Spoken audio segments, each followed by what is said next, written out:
typically those that are looking are the most disappointed. I think it's those with an open mind and an empty amount of paranoia within them are those that come up with the most interesting and fascinating stories. Been fortunate to be host to many celebrities that travel through town. A few years back, a little bit more than a few years back, but Jeanette Napolitano of the band Concrete Blond was driving a tour bus because she was opening up for Sting in concert.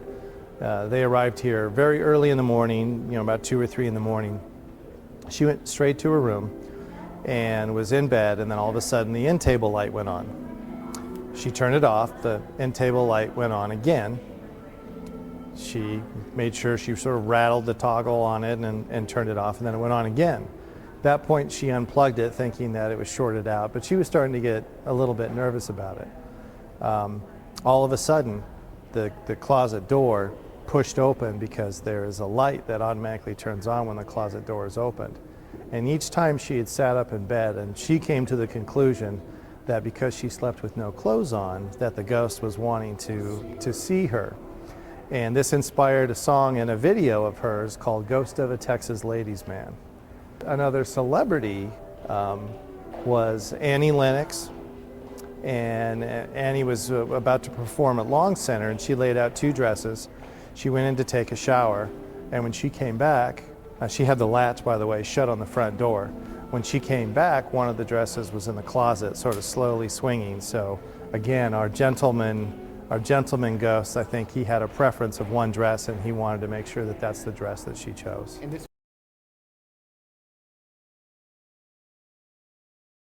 I think the most common is the little girl. We have a 9-year-old little girl that is seen throughout the property quite often, and there will be guests that will take note to say, why is there a little girl running through the lobby unaccompanied by any parent? And then when we investigate, we cannot find the little girl. She's often seen bouncing a ball, or you can hear her giggling through the lobby. It's typically at night, and it's actually gone down a little bit in the past couple of years just because the hotel has been busier in the last couple of years than in years prior.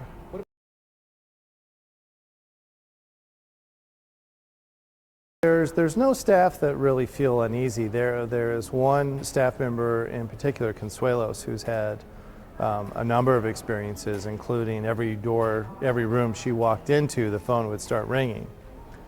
And I will say she's not assigned to that floor anymore, but I have seen her up there walking it with ease, but she doesn't work there up there anymore.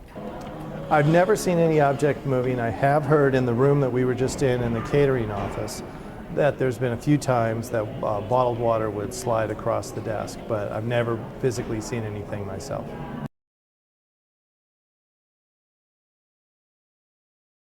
It has. I've gone from outright pessimist to discerning, because we receive a lot of faux accounts, and we eventually vet those out. But nonetheless, I'm definitely much more of a believer than I used to be.